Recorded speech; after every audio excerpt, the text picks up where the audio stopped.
So let us look at our life as a game for children, wherein nothing is serious but honesty, a good heart, and respectability, duty towards oneself.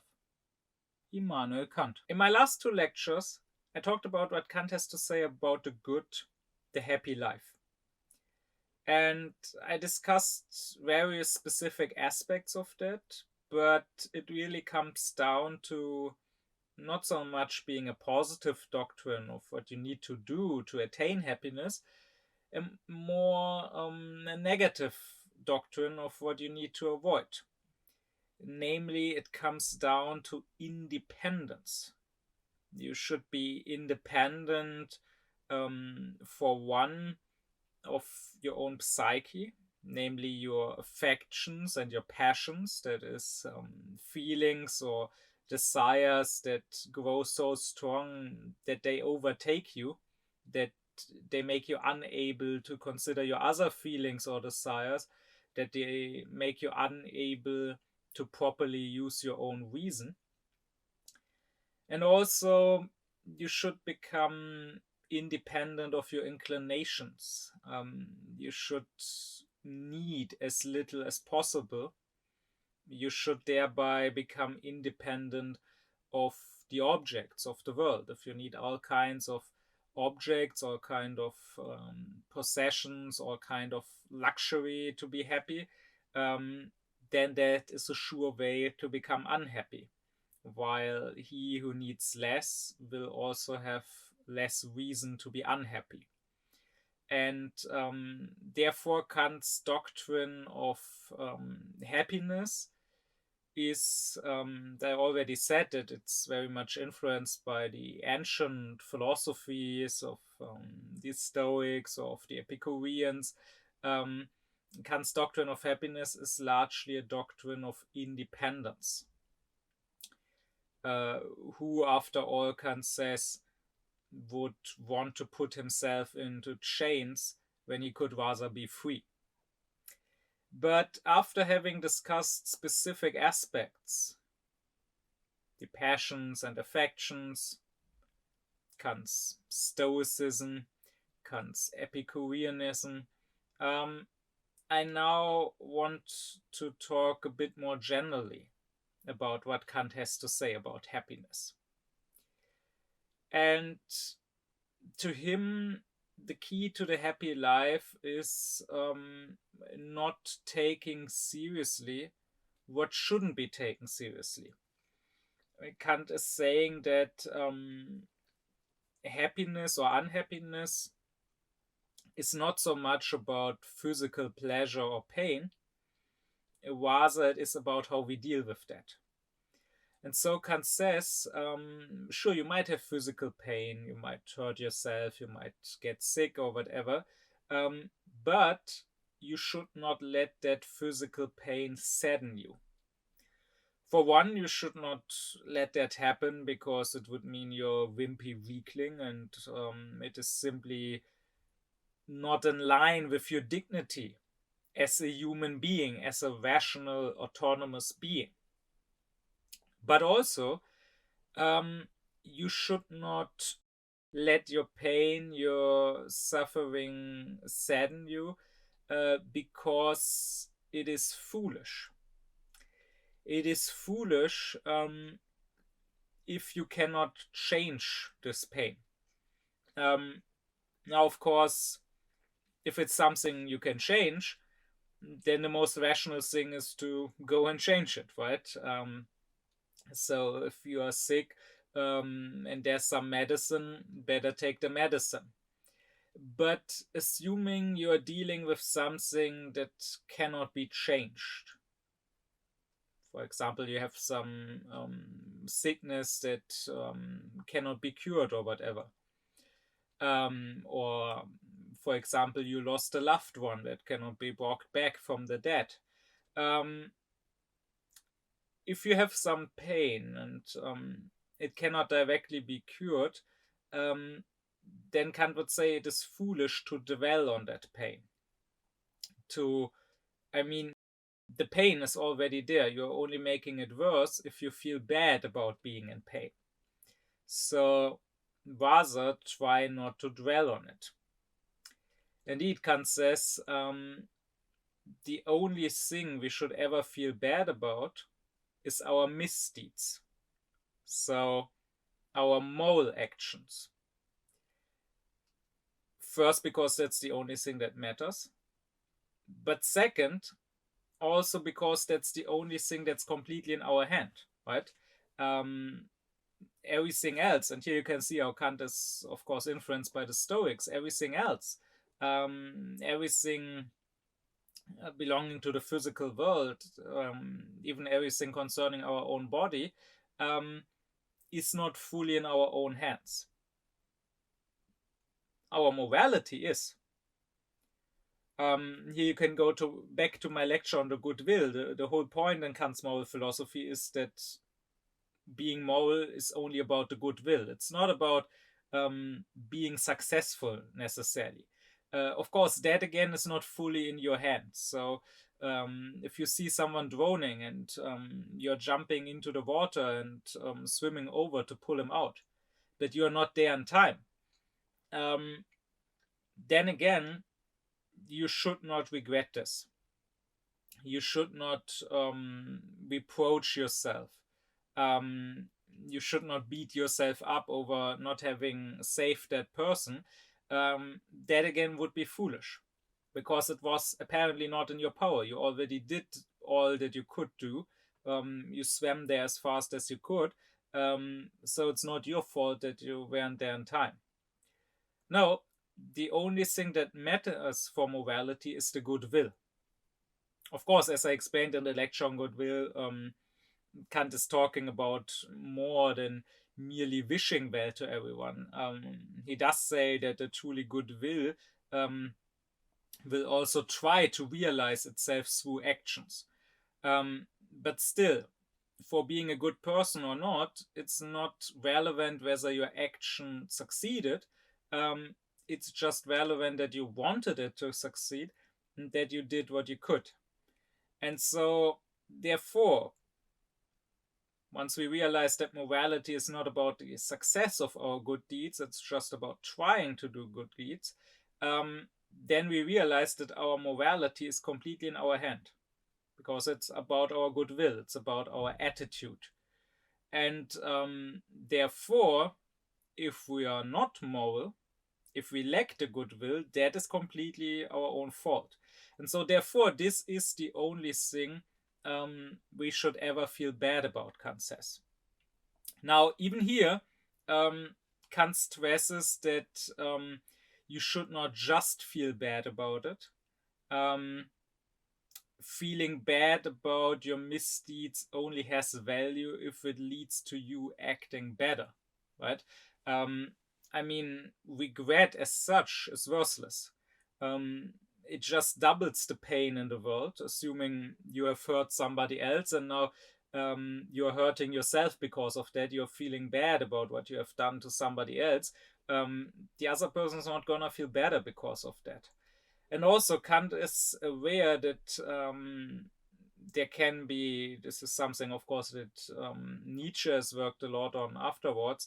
Kant is aware that there can be a great self-righteousness in feeling regret, beating yourself up, whipping yourself for your sins, because by saying, oh, I'm such a terrible sinner, in a way you are saying, oh, I'm so great, right? Because the truly terrible sinner would not feel bad about it. He would just keep sinning. If you feel bad about it, if you beat yourself up, if you sacrifice your happiness, then you must be such a great person.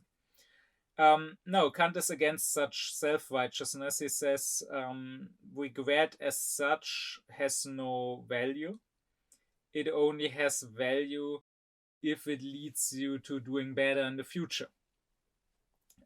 This is also the reason that Kant repeatedly advises for priests, and this is not random advice, right? You have to realize that lots of Kant's students, as a university professor, were gonna be future priests. So Kant has a direct reason to stress this, to tell them this, because the system back then at university was that there were these three higher faculties of jurisprudence, of medicine, and of theology. And there was the lower faculty of philosophy, and everyone would first go through philosophy, do their magister, so their master's degree, and then probably go on to study one of the other three subjects and become a doctor there. So the theologians, the future theologians that studied in Königsberg, where Kant taught, would probably go through his lectures. And back then in the 18th century, it was, of course, still normal that if a person was about to die, you would call a priest to their bed. And the priest would probably ask the person to confess one last time.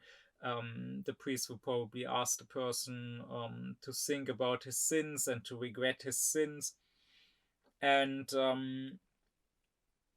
some people would really, because they would think that they were about to die and probably go to hell, would really become very regretful. And some people that had spent all their lives sinning and doing harm to others would swear to change, to become better.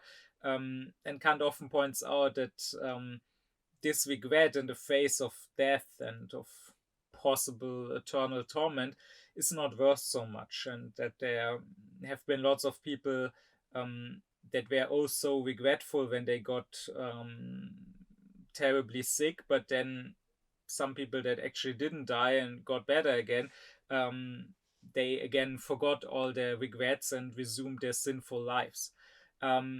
So Kant is telling the priests,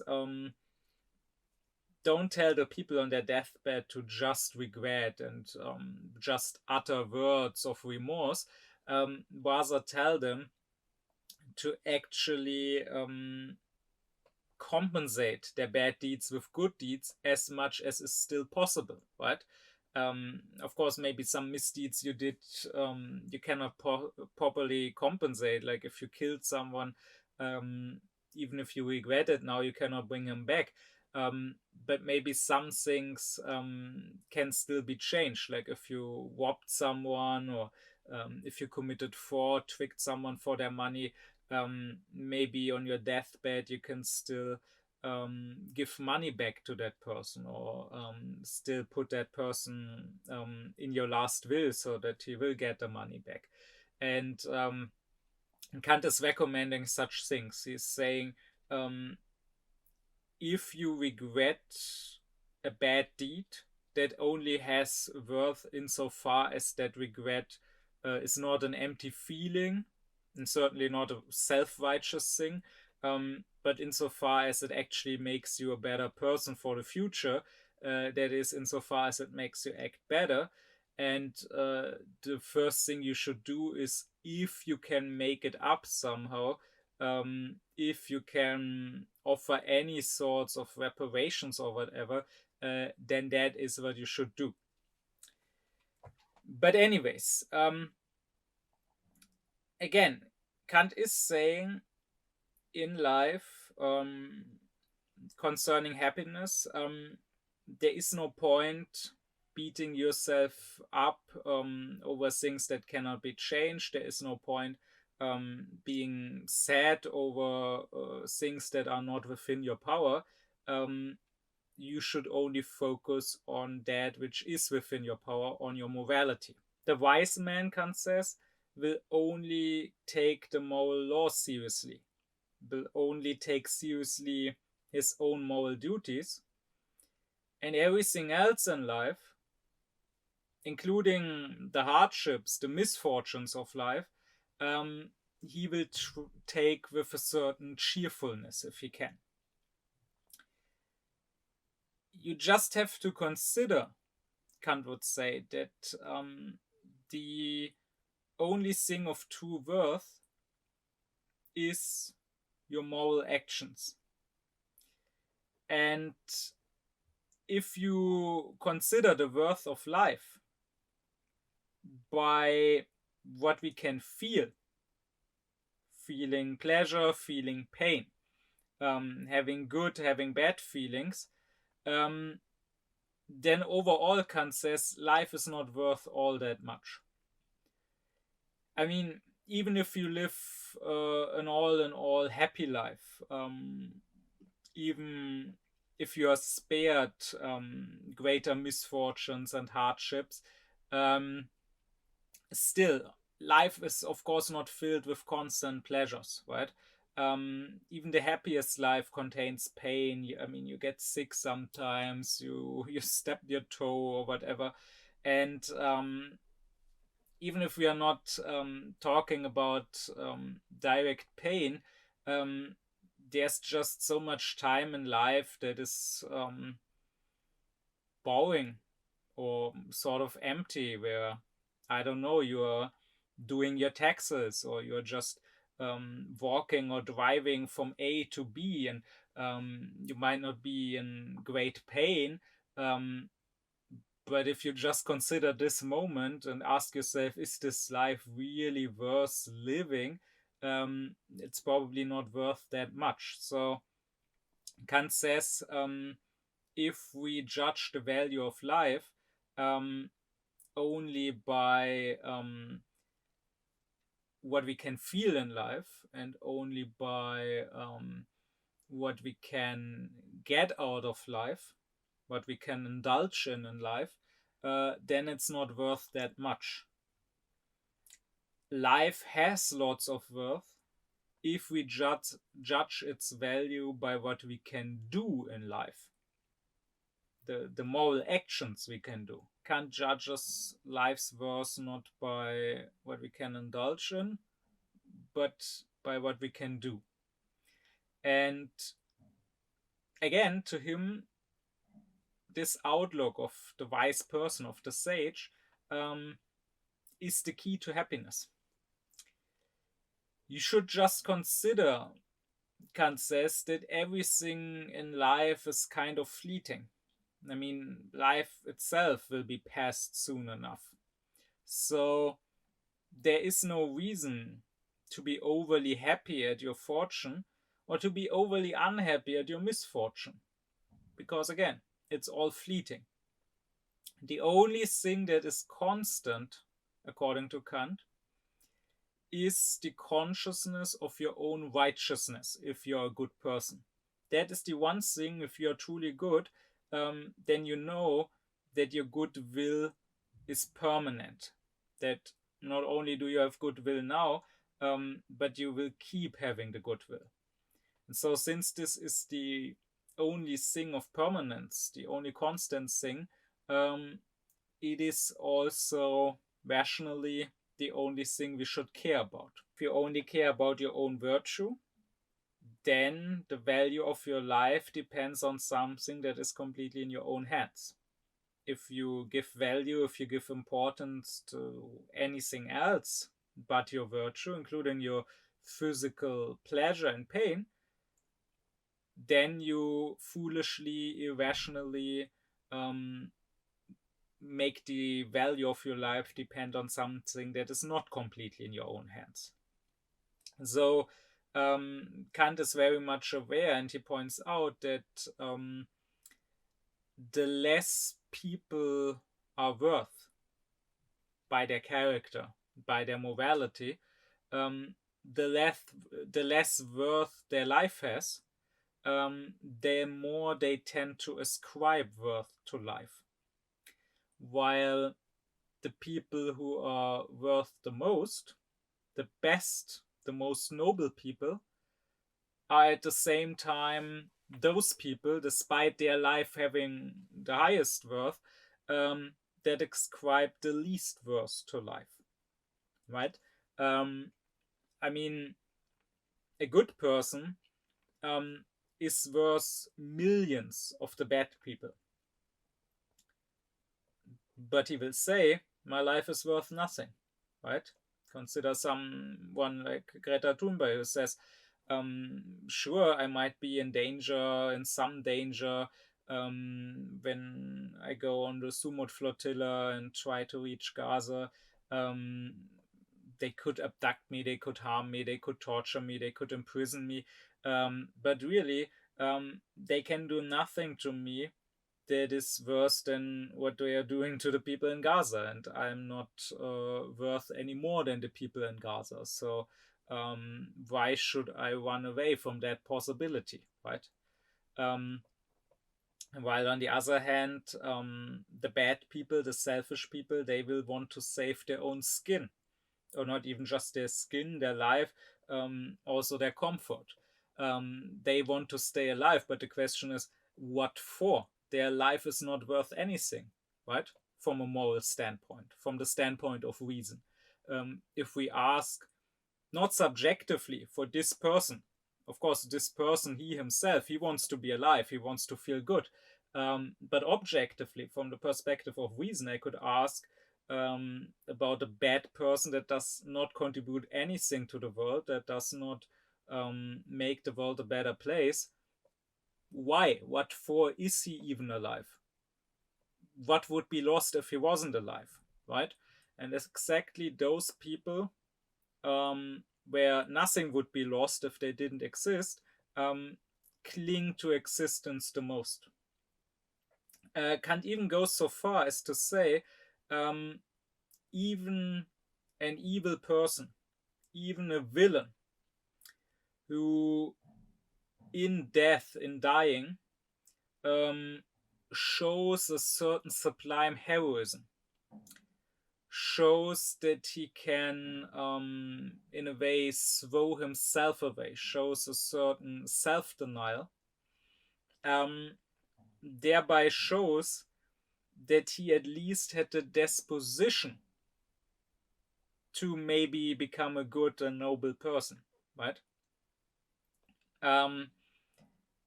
Because at least he had the disposition of someone who could live for something higher than his own personal selfish good.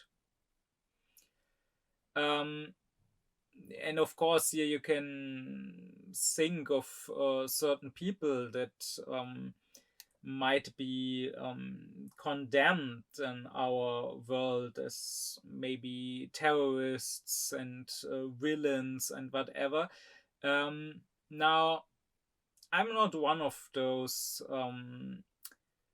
leftists that have no regard for humanity, for human dignity, that are so occupied by their ideology, let's say their anti-imperialist ideology, that I would excuse any crime against humanity just because it is committed in the name of the fight for freedom or for justice.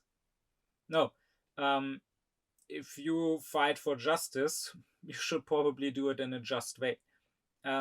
So I'm not one to excuse any crime, even if there was a maybe good reason to commit it, or even if it was committed in the fight against the bad guys.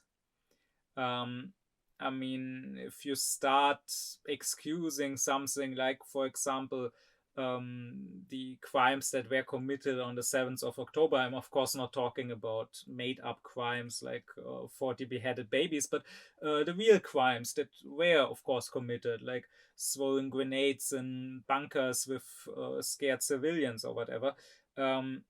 If you start excusing that because again, it was in the fight against the bad guys, because it was in the name of a just cause, then you might as well excuse allied war crimes. Then you might as well excuse the dropping of the nuclear bombs on Japan, because it was also committed against the bad guys. It was also in the name of a good fight. No, I'm not one to excuse such actions, but still, I am even more disgusted than I am by the leftists who turn certain criminals into heroes and martyrs. Even more disgusted I am by the common aufklärt, liberal, centrist, all these good humanists that our journalists are, for example, who would condemn such people, who would call such people terrorists and extremists and monsters and so on, from their comfy lives, when they, these ausgleiche humanists, would never fight for anything, not even the best of causes, when they would never sacrifice their comfort. I mean, we all know this to be the case. We all know when fascism rises to power, these people, even though they profess to be against fascism, are nowhere to be seen. These people will not be hunted down and put into camps by the fascists, because these people will fall into lockstep. So, to me, these people are far worse than, let's say, some Hamas terrorist or so. And I certainly have much more respect for someone like Sinwar or Che Guevara or whatever than the common Western journalists, because again, not excusing specific crimes, but there are people, as Kant says, that demonstrate at least a certain heroism, a certain self-denial that could have been used for something good. So you could imagine with this disposition that had such a person lived in a different world, in different times, had such a person been raised differently, had such a person maybe not grown up in a people that was oppressed and enslaved, had such a person been allowed to develop his moral dispositions, maybe he could have been a much better person and contributed much more to the world than those who now criticize and condemn such persons. But be that as it may, Kant says the actual keys to happiness, or the actual, as he puts it, weapons in fighting the unhappiness, fighting the misfortune, are reason, virtue, righteousness. Neither living long nor living well with lots of pleasure and little pain is all that important when it comes down to it. Kant says, for example, we have to die anyways one day. Once that happens, once we die, what good will it have done us that we ate lavishly or that we drove around in carriages? He recommends to often consider how short, how brief, how fleeting life is. That can help us both with our morality and with our happiness. It can help with our morality because if you think about it, people are not moral, people are evil because they take life, or the pleasures, the comforts of life, too seriously, right? You might steal because you take your own possessions, your own wealth too seriously. You might rape because you take your own pleasure too seriously. If you just accept that even if you did gain something that you might gain through a crime, you will soon enough lose it again. Life is short anyway. Then you might not do these crimes. Likewise, considering how short life is might make you more brave. I mean, Let's say you live in some sort of despotic, tyrannical system, some sort of dictatorship, and you don't dare standing up, you don't dare contribute to a revolution, or you don't dare helping people, like you live in a Nazi time, and you don't dare hiding a Jew that is trying to escape. Why? Because you take life too seriously. And here Kant reminds us, we cannot lose our life. It's not possible, because you can only lose what you possess. And you don't possess your life. You will lose your life anyways. So all that you can lose, Kant says, is a certain time of your life. You can lose some years of your life. Let's say you are 40 maybe. Okay, maybe you have another 40 or 50 years to live. Now, if you stand up against an oppressive regime and they execute you for it, again, they didn't take your life. You would have died anyway. They just took another 40 or 50 years from your life. And all things considered, what is that really?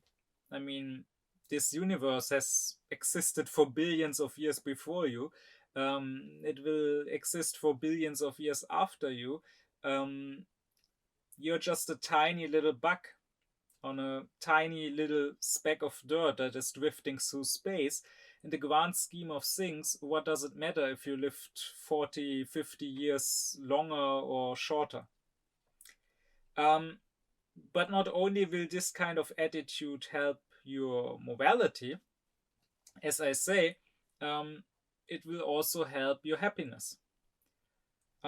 Because if you consider everything to be fleeting, then you will not give so much importance to things. And then even your misfortunes will not hit so hard. I mean, even if something bad happens, even if you suddenly lose a loved one, I'm not saying that's nice, but again, you can just consider that this person would have died anyways, and that you will die anyways also. So really all that was lost was some years, which again, in the grand scheme of things, is not such a big deal really. So by this attitude, you sort of free yourself from this life and from fortune and misfortune. And Kant points out that you cannot even say that a longer life is necessarily a better life, right? But if you go old, but then you just lose your mental capacities, or your body grows frail, you cannot walk anymore, and you are basically just vegetating in your bed, needing the care of the nurses.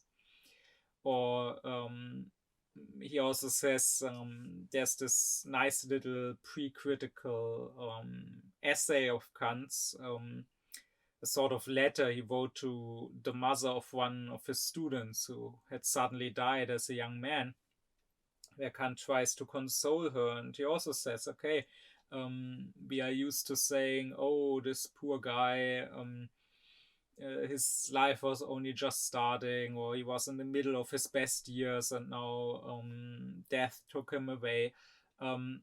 But we don't know if his life was really just starting. We don't know what would have happened in a year or 2 or 10. We don't know if something terrible would have happened to him. We don't know if he had fallen under bad influences and fallen into sin, and maybe it was a blessing that he was taken away now, when he had his best time, before worse times could start for him, right? We don't know that. And Kant even says, if we judge the value of life by how much we can indulge, how much pleasure or pain there is, not only is the worth of life not much, it is less than nothing.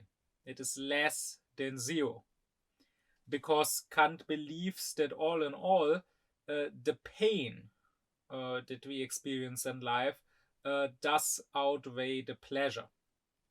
Now, he seems to not always be of that opinion. Um, at least if you read the earlier, the pre-critical Kant, you will also find him at one point disagreeing with another thinker who says exactly that. But for the most part, Kant and the older Kant does say that the pain outweighs the pleasure. Maybe this is something that he came to believe more in his older life, maybe because he himself, I addressed this in the lecture on Kant's life, he himself started to have more physical problems, started to have issues with his digestion, started to not be able to eat certain foods anymore, started to most of all have mental problems, to find himself not able to work on his works anymore. Getting to a point where he said his vegetative functions were still working. He was not feeling direct pains, but his intellectual capacity was largely gone. But be that as it may, all in all, Kant does say that pain outweighs the pleasure in life. Even if you have a good life without great hardships or misfortunes, there will be a lot of moments that are not all that pleasurable. It doesn't even have to be great pain that you go through. I mean, it's enough that it's boring, right? Maybe you will not be outright miserable, but there will be times when you have to do your taxes, or times when you're walking or driving just from A to B, and in that moment, being alive is probably not worth all that much, right? And sure, then there may be other moments where you're enjoying good food or good sex or good company or whatever. But those are just moments, and then you go back to maybe not a painful, but maybe a neutral state. And so, all in all, again, life from that perspective is not worth all that much. Which is exactly why Kant says that death and the prospect of death is terrible to our sensuality. As sensual beings, like all animals, we have this drive for survival, for wanting to stay alive. But to our reason, if we manage to abstract from this sensual instinct of ours and just abstractly and objectively think about it, all things considered, to our reason, death is not only not terrible, but even welcome. It would be a terrible prospect to our reason if we were mortal. I find this interesting, these remarks of Kant, in particular when you compare them to the considerations of other thinkers, and when you look at where they agreed and where they disagreed. I find this to be generally, not just when it comes to Kant, when you study philosophy, I find this to be a very useful exercise, you could say. Most people, the people who think unphilosophically, will treat everything as an opinion. And so when they deal with the history of philosophy, they will be like, okay, this philosopher had that opinion and this philosopher had another opinion. And then maybe they will choose which opinion aligns most with their own, which they happen to agree with. But you cannot just randomly have opinions. If yeah, if you reflect only even just a little, then certain thoughts become necessary, right? You cannot say that Socrates is immortal if you believe that all humans are mortal and that Socrates was a human being. You have to now necessarily agree that he too is mortal. Um, as I explained in my lecture on what is reason, to Kant, reason is the faculty of principles. You have a principle and you deduce from that principle um, specifics, particular opinions, particular points.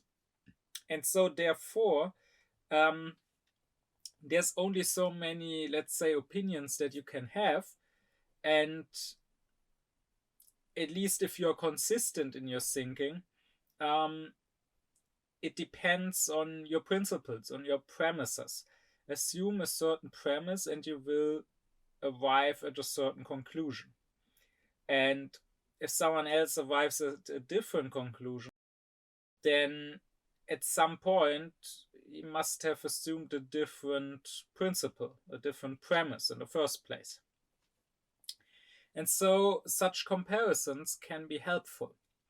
So if you compare Kant with Schopenhauer, Schopenhauer is, of course, known to be the great pessimist, known for being someone who said life, all in all, is miserable. It would have been better if we didn't exist. This is the worst possible world. And if you read Kant only superficially, if you don't study Kant more extensively, you might simply think that, okay, Kant disagrees, Kant has another opinion. But actually, here it turns out, if you read more closely, that Kant judges life quite similar to Schopenhauer.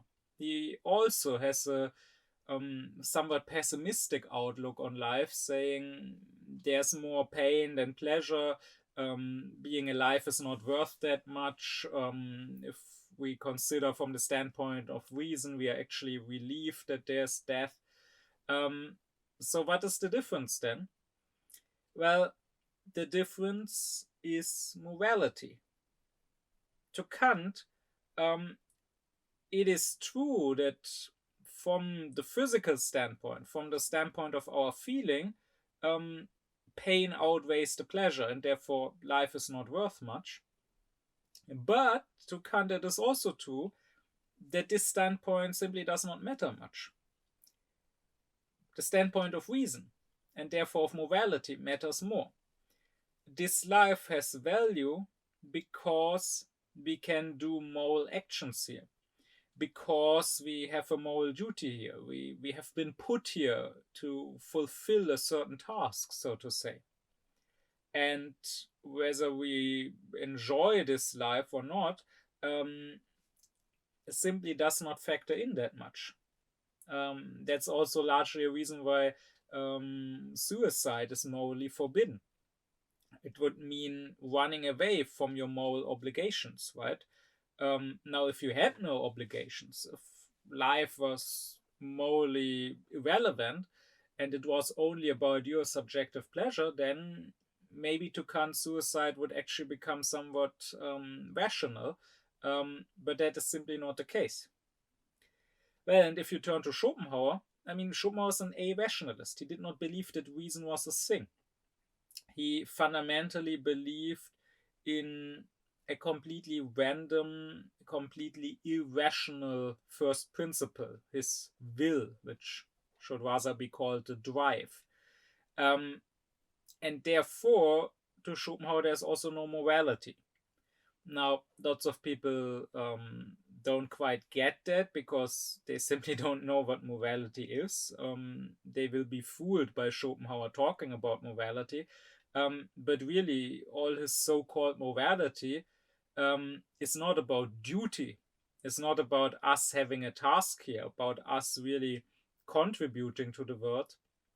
Rather, it's just a feeling-based pseudo-morality of compassion.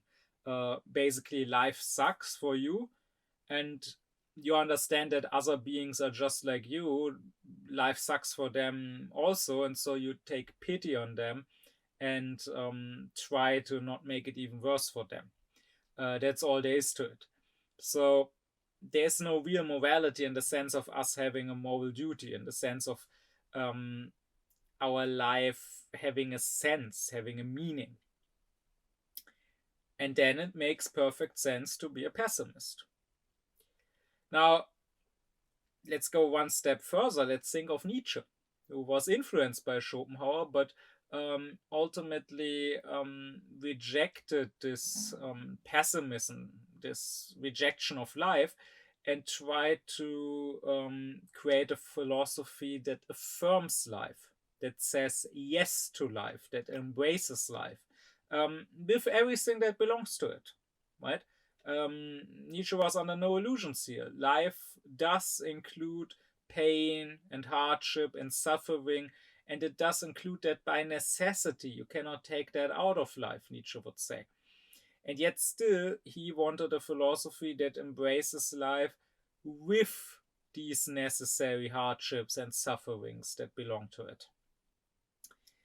And here, again, it turns out that Nietzsche moves closer back to Kant. Lots of people might again overlook that because they don't think in principles. They just look at the surface, where it seems that Nietzsche is very different from Kant and disagrees with Kant quite a lot.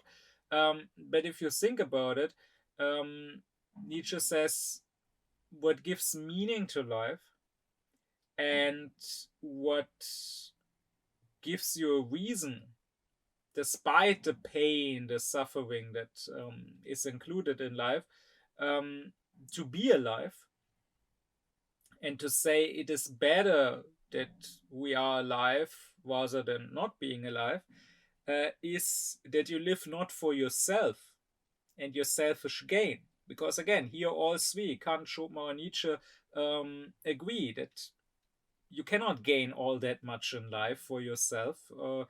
You gain more pain than you gain pleasure, but rather that you live for something higher than yourself, that you live for an ideal. And Nietzsche is even in agreement with Kant that this ideal is not something that is given from us, given to us from the outside. Let's say from God, who just tells us you have to do this or that, but rather that it is something we give ourselves. So there is, in Kant's terminology, there is no heteronomy, there's autonomy. Now, of course, unlike Kant, Nietzsche would not say that this ideal comes from reason specifically. He would also not talk about us having a duty to follow and realize this ideal. And he wouldn't put it into moral terms. But really, at the end of the day, if you think things through, if you want to affirm life, if you do not want to be a pessimist like Schopenhauer who rejects life, then you do need to be a rationalist. You do need a meaning that does not come out of the sensual, but of the intellectual, of reason.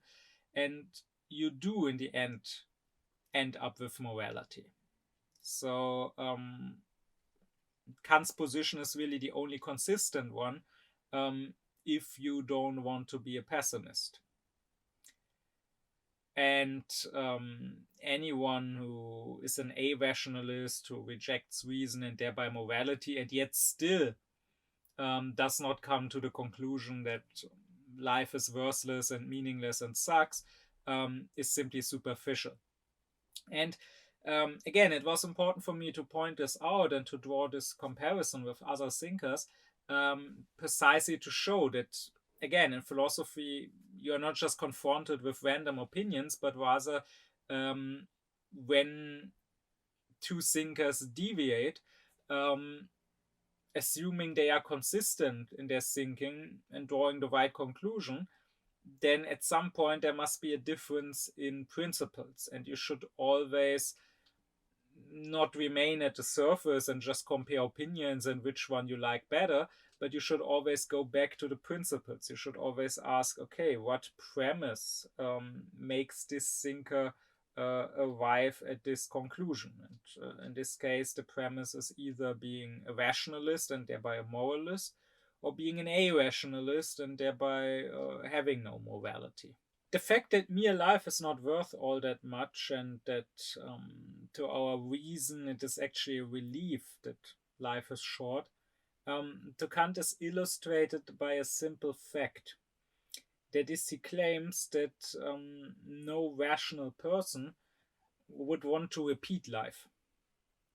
Only an irrational, a thoughtless person would want to do that. So if you could offer a rational person at the end of his life to choose what his future would be, if he would rather go into nothing or maybe go on to some eternal life,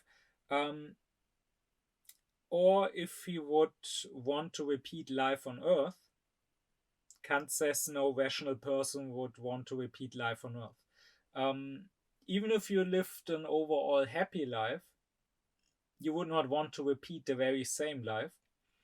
And even if you could lead another life with better conditions,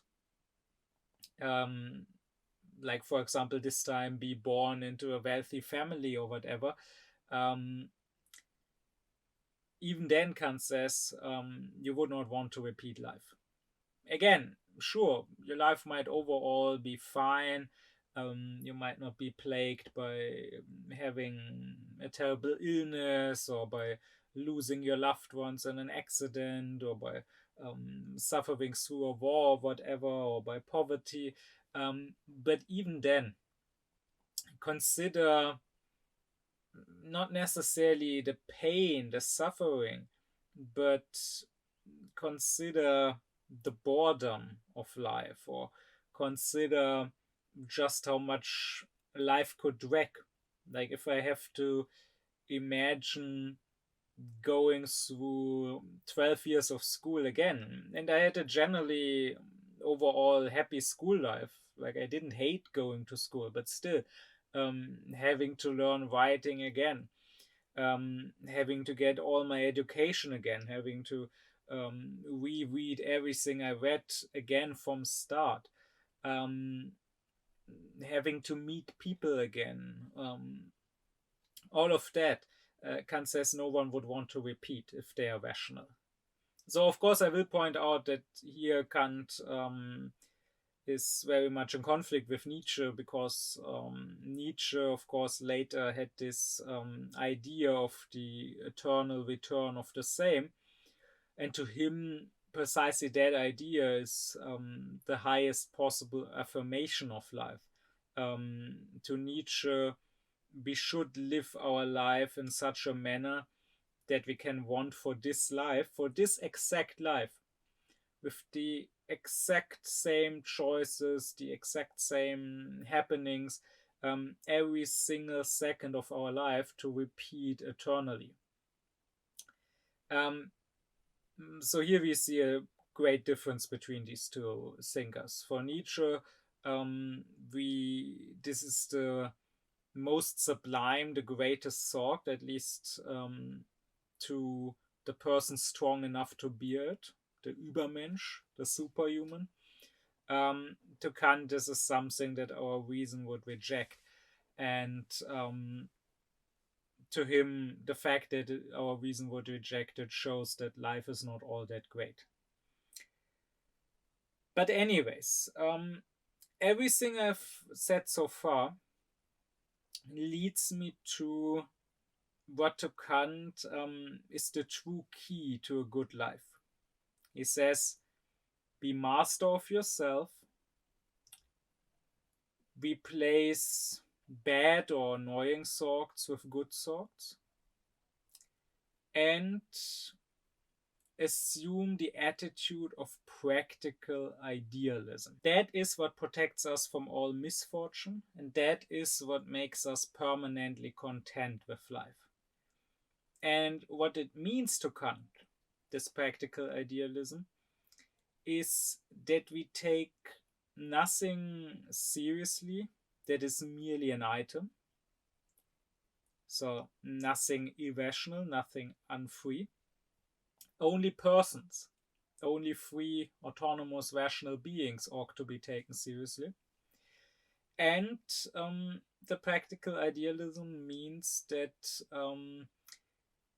we don't take this world too seriously, and we realize that our happiness and the way this world appears to us largely depend on ourselves, on our fantasy or imagination, Kant says at some point.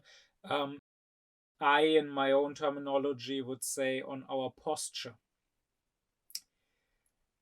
You should consider what idealism means in Kant's terminology. And I've given a full lecture on transcendental idealism where I explain this further. In general, by idealism, Kant means the philosophical position opposed to realism. Realism says the world is real, so there is a world outside of us, it really exists. And idealism says, no, this whole world is not real. It is just ideal, meaning it's just in our thoughts, it's just an illusion, it's just a dream or whatever. And when it comes to the theoretical, then Kant rejects idealism. At least if by idealism we understand empirical idealism. Kant is a transcendental idealist, but he is an empirical realist. Again, what that means you can learn in my lecture on transcendental idealism. That's too complicated to put into one sentence here, and for this lecture it also doesn't matter. For this lecture, when we are saying idealism in the theoretical sense, we can stick to what Kant calls empirical idealism. So the empirical world, that world which you experience, the things as they appear to you, concerning this world, Kant is a realist, an empirical realist. He says, yes, this world is not just a dream, it does indeed exist. It exists only as appearance. The world that appears to us is just that, the appearance. It's not a thing in itself. That's why Kant is a transcendental idealist. But the empirical idealism that says that even as appearances, these things that appear to us are not real, they're just dreams. This empirical idealism Kant rejects. Not only rejects, he disproves it. Again, I discussed this in the lecture on transcendental idealism, and I also came back to it and discussed it in my lecture on rational psychology. But this is all just true for theoretical philosophy. In practical philosophy, Kant embraces idealism. Now, practical always means it has to do with acting. So what Kant is saying, don't believe that the world around you is not real, that it's just an illusion, that it's just a dream. Theoretically, this is wrong. But act as if you believed it. Act as if you considered this world just a dream. That is the practical idealism. So don't take this world too seriously, and don't consider yourself dependent on that world. In my own philosophical language, I would stress that the human being is not a victim, again, not dependent on the world, but rather that the human being is a perpetrator, someone active. The world is dependent on us. And Kant says the practical idealism is about understanding that largely, whether we are sad or happy, does not depend on the world, as if there is an objective world outside of us that does things to us, right? Things are happening to us, and this determines how we feel, but rather our happiness or our sadness largely depends on us. It largely depends on how we approach the world, on what we make out of the world. And again, this attitude, this is what Kant calls the practical idealism. It's not a theoretical statement on the real, let's say, ontological status of the world. It is a practical attitude of how we deal with the world. If you take life to be something heavy, then you turn it into something heavy for yourself, Kant says. In the history of philosophy, there are two opposing models. Going back to the ancient pre-Socratic philosophers, Democritus, he is actually not truly pre-Socratic. If you consider the time frame, he's more of the same time as Plato, and Heraclitus. And of these two, it is related that Heraclitus is called the sad philosopher, the melancholic philosopher, because he took this world with all its misery, with all the vices and evil in the world, very seriously, and he was sad at the state of the world. While Democritus is called the laughing philosopher. Of him, it is said that he was in a good and a cheerful mood because he treated the world with a certain irony, and because he did not look at humans' actions so much as evil and vicious, but more as follies that were laughable. And looking at these two models, Kant is on the side of Democritus. He says this is the attitude we should have, not being melancholy and depressed at the state of the world, rather taking it with irony. He says that nothing in life, again, always exempting our moral duty, nothing should be taken seriously. Rather, life should be taken as a ridiculous affair, really, and as a sort of game for children that, okay, we take part in because we've been thrust into it, but we don't take it too seriously. And with this attitude, you neither become too sad about your misfortunes, nor do you become too happy about your fortunes. Because again, both becomes child's play.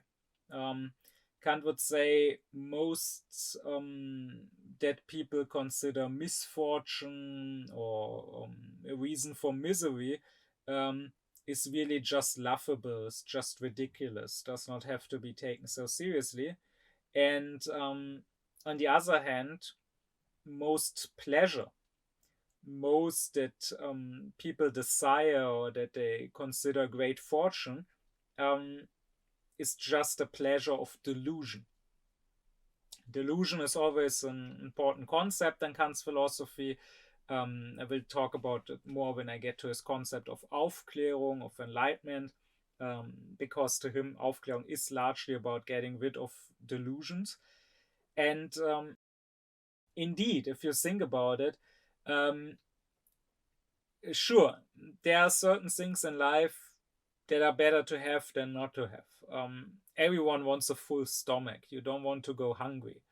Or sure, you would rather have a roof over your head rather than be homeless. Fair enough.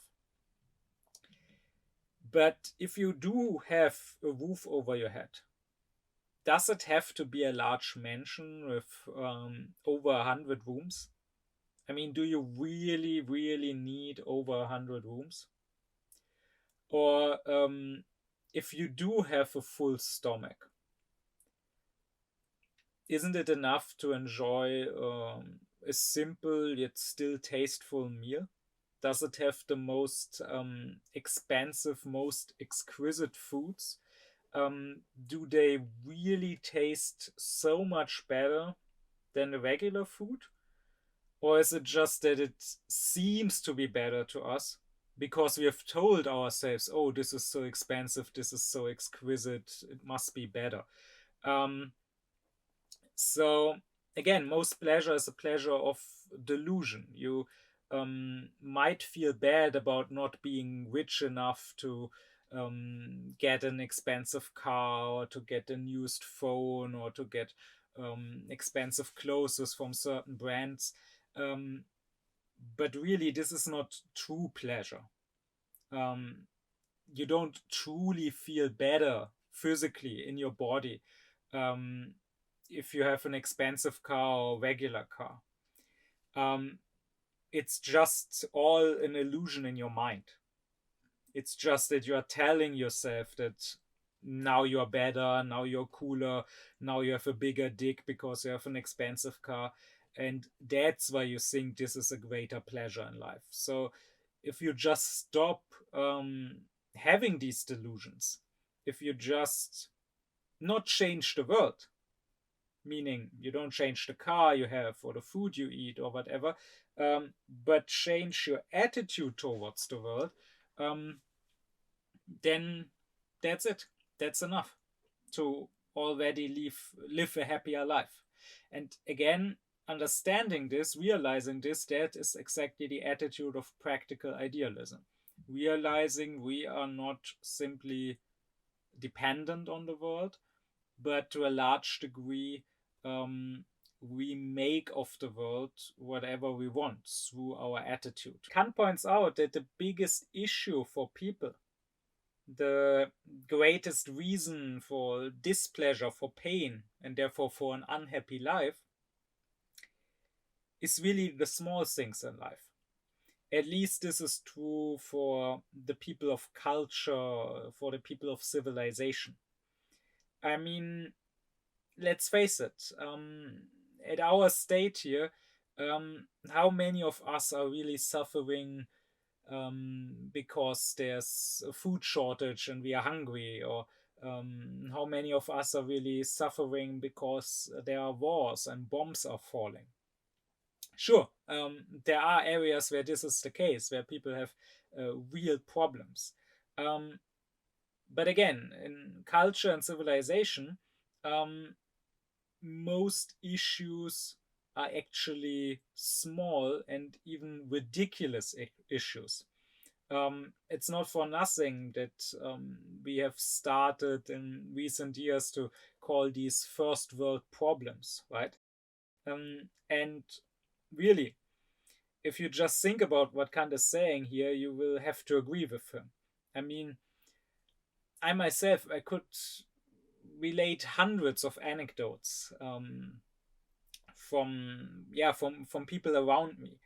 I mean, for example, I can think of a teenage girl who basically had everything in life. Coming from a very wealthy family, her grandfather owning a big company, she could buy whatever she wanted.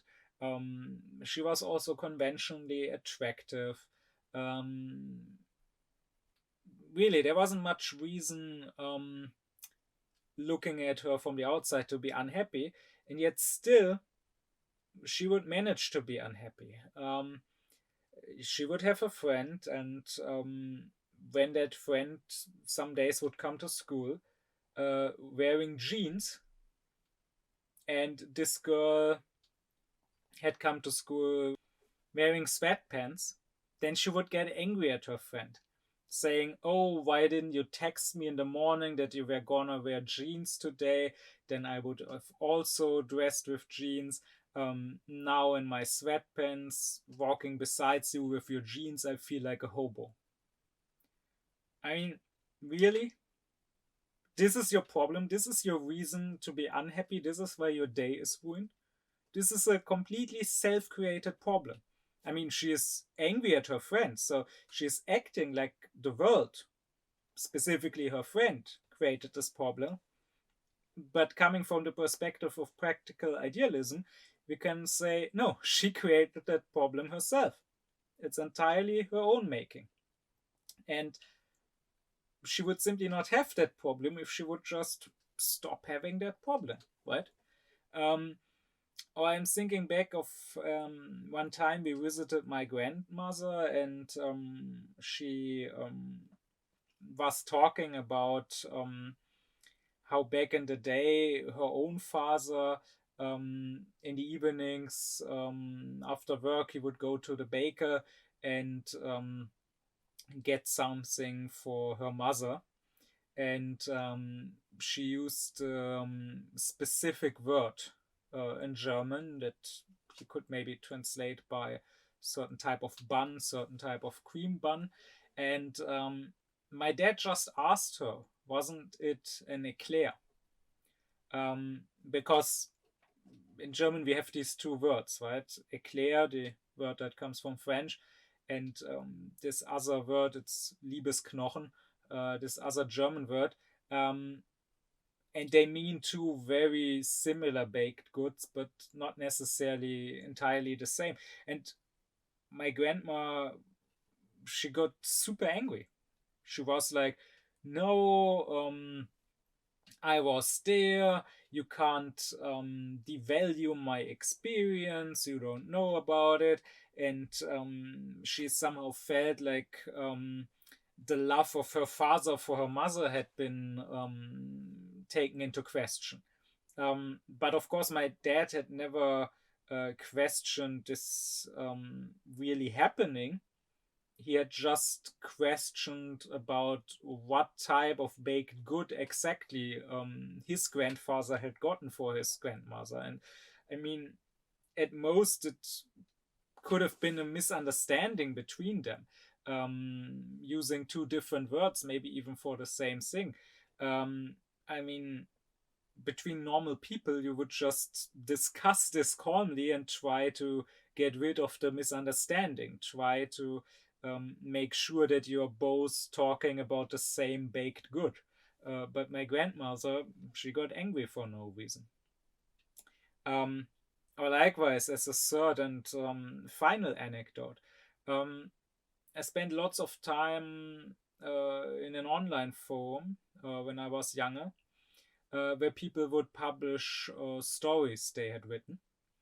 And if you opened a thread where you would publish a story, then the rule was that before the title of the story, you had to write story in brackets so that people would know that this is not a thread for discussion or for wishing someone a happy birthday or whatever, but a thread for posting your story.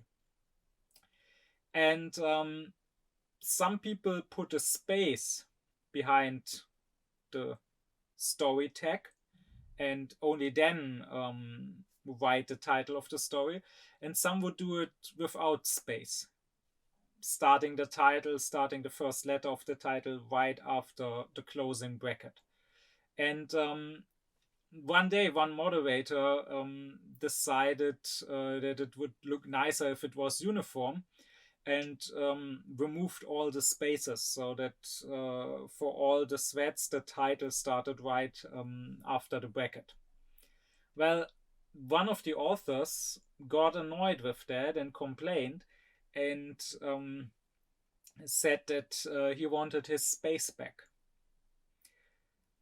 Now, if you ask me, that already didn't matter all that much, but okay, so be it. He prefers it with the space.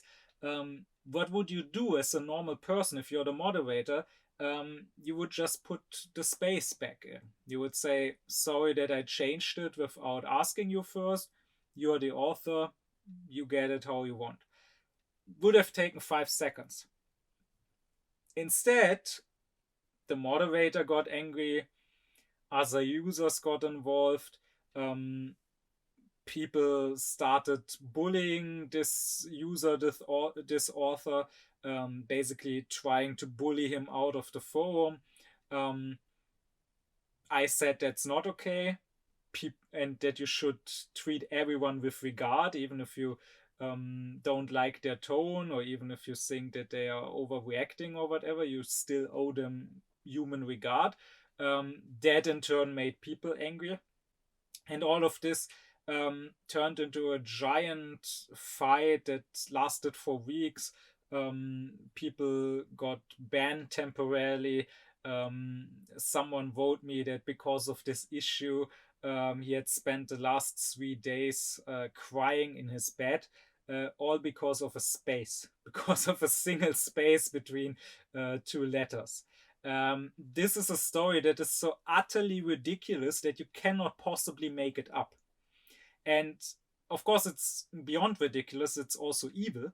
I mean, you must be an evil person to spend 3 days crying in your bed because someone has been mean to you on the internet because of some space, while elsewhere people are dying from war. I mean, how can you be so self centered? But these three anecdotes, again, I could tell 100 more, but you can all think of your own lives, of ridiculous things you have done, or friends or relatives or colleagues have done. And you will realize that Kant is right, that mostly the reason people suffer, again, at least for people, let's say in the first world, of course, there are people with actual problems, but civilized man, Kant would say, the reason he suffers is not because of the world, because his world is so terrible and he has to suffer because of what happens to him, but rather because of how he deals with whatever happens to him, because of how he chooses to approach the world. That's precisely why, when I talked aufkläring in school, amongst the first things I told students is,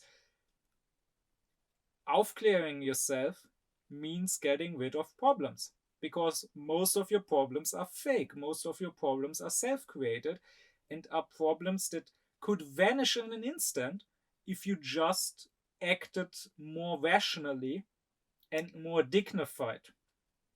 Which also brings me back to something I've already said when I started talking about what Kant has to say about happiness, that for the most part, our moral duty and what is prudent, what makes us happy, are not in contradiction, but rather align. We have a moral duty towards ourselves, Kant says. I discussed that in its own specific lecture. We have to live in a dignified manner. We owe that to our own humanity. And precisely that will usually also lead to more happiness. An undignified life will usually be also a less happy life, because we create all these irrational problems that we did not need to have. And of course, this whole practical idealism of Kant perfectly aligns with the teaching of all religion. I mean, consider the New Testament of the Bible saying that you should die in the flesh to be reborn in spirit. Or consider the Quran saying that there is no greater sin than to work on the field or the tilth of this life rather than on that of the other life. Of course, this has little to do with what people make out of religion, with what people consider their religion. But this, and only this, is what deserves the name of religion. Living as a practical idealist, considering this sensual, this physical world to be nothing more than a game, or at best a test, but not considering it to be important. Not living for this world of the flesh, but living for the other world, for the beyond, for the spiritual world, for God. Only that deserves to be called religion. Now, I mean, I live here in a part of Berlin with lots of Turkish, lots of Arabic people, and when I go to a school and I teach aufkläring there and I talk to the little Mohammedan kids, um, of course, they have zero religion, but they have a superstition, but they have this ideology. They were told that they have to have a religion. But personally, what they care about is, of course, driving a big cars through the streets of Dubai. And they are therefore quite surprised when they hear that this is shirk. So the Arabic, the Mohammedan word for idolatry. Because they have been told in their mosques, of course, oh, you must not commit shirk, it's the worst sin of all. But they think shirk just means praying to a statue, having several gods. So they are confused to hear and they don't understand that this is shirk, but of course it is. And of course, I'm not the first to say that, but all the great Islamic thinkers, like Rumi, like even Arabi, like Avicenna, they would all agree with me. They would all say, yes, if you put anything besides God, if you say that anything matters, that any physical object is needed for your happiness, when actually all that should be needed is God, then you're committing idolatry.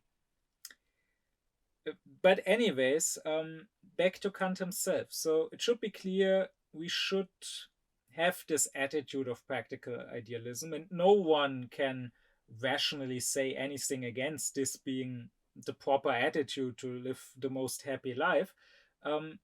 But Kant's philosophy, the whole transcendental project, is about examining the conditions of the possibility of something, right? His critique of pure reason famously asks, what is the condition of the possibility of us even making experience?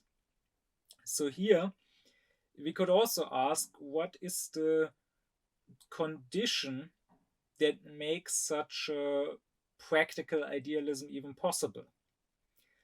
And to Kant, it lies in the fact that there's not just physical pleasure and pain, but rather there's also happiness on the one hand, and on the other hand, there's unhappiness or sadness or misery. And these to Kant are not the same. You could say that they are feelings of different levels, right? Of different degree. You could say the one, the physical pleasure or pain, is a feeling of first degree, and then the other, the happiness or the misery, is us feeling pleasure at the fact that we are feeling pleasure, or us feeling displeasure at the fact that we are feeling pain. Kant here goes back to the Latin language, which has this distinction of the two words that are quite similar, anima and animus, where you could maybe translate anima with soul. It's the animal soul, so to say. I mean, this is also where the word animal or the word animated comes from, right? That which has an anima, which animates it. So the anima is responsible for our animal life, and therefore it is receptive. It can feel. It can feel pain or pleasure. And the animus you could maybe translate with mind or with spirit. And this is not the receptive animal soul, the feeling soul, but rather this is our reflecting soul. And Kant would say pain or pleasure, that belongs to the anima. But happiness or unhappiness, misery, that belongs to the animus. That is a question of how do we reflect about our physical feelings and about our physical state, and how content or how discontent are we with that state. And as I already said in the previous lecture on Kant Stoicism, to Kant, the point is that we don't have to take everything that happens to us and let it affect our mood. And Kant says that these, you could say, second level feelings, this happiness or unhappiness that comes out of reflection, is usually much more strong and has a much bigger effect on us than this, you could say, first level feeling of actual physical pleasure or displeasure. And these physical feelings you cannot always influence. I mean, sure, you also have some influence here. You can eat something tasty that feels good. You can cut yourself with a knife that feels bad. So sure, you can try to seek pleasurable feelings and to avoid painful feelings. But you cannot always do that. Like, you might have some sickness that might make you feel pain, and maybe you have no way of immediately making that pain go away. But this happiness or unhappiness, since it depends on our reflection, this, Kant says, is something that we always have control over. Only he is miserable, not in pain, but actually miserable, who considers himself miserable, Kant says. And he also would say that this person actually deserves being miserable, because considering yourself miserable, whining and complaining about your misfortune, is undignified and goes against the moral duties towards yourself, makes you unworthy of being called a human being. Now, if you think about it, through reflection, you can, on the one hand, make your physical feelings, both the good and the bad ones, become even stronger. So let's start with the bad ones. Someone could be afflicted by some illness that causes him pain and could lie in bed in hospital. Sure, that's not nice.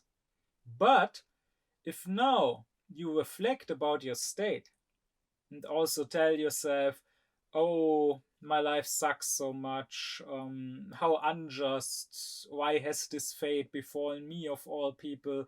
Others are out there on a sunny day playing in the park, my friends are playing with each other, and I am here, oh, my life is so terrible. Then you will feel much worse in your state and with your illness than you would otherwise, simply from the level of physical pain you have. But also the good feelings can become stronger. Let's say someone has sex, and let's say he's having sex with a woman that is considered very attractive. Let's say he's having sex with a supermodel. Sure, he may be feeling physical pleasure, he may be feeling an orgasm, and that might be nice. But that physical pleasure as such is probably not greater than if he had sex with a woman that was considered less attractive. Maybe indeed, with the latter, the physical pleasure would even be greater.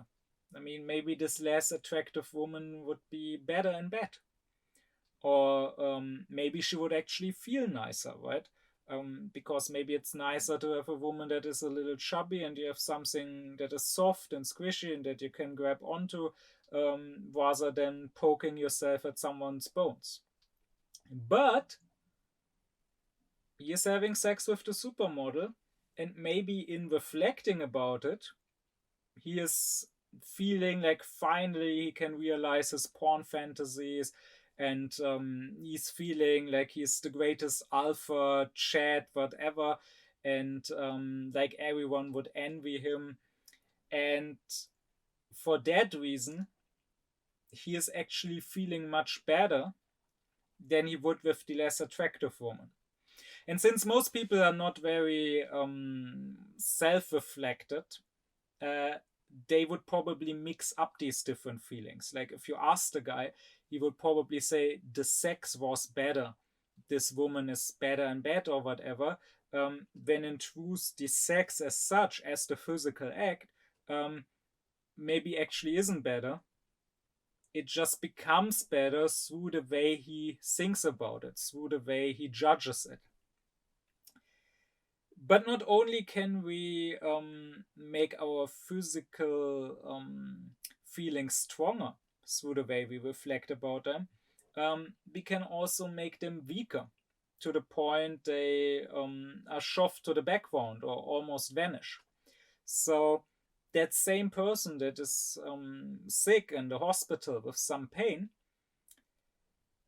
if he doesn't dwell on the cruel fate that bound him to the hospital bed, but rather just lives his life as good as he can, he will feel much better. I mean, maybe he will read his book or watch a show on TV he likes, or maybe he will chat with a friend who visits him, and or maybe he will get for himself some food that he likes that someone brings him.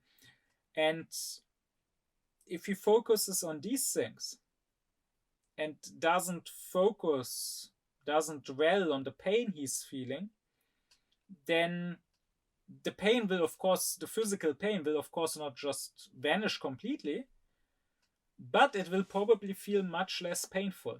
It will probably be shoved more to the background as a sort of background throbbing, um, and be a less intense pain, not because the actual pain is less intense, but because, again, he focuses on it less.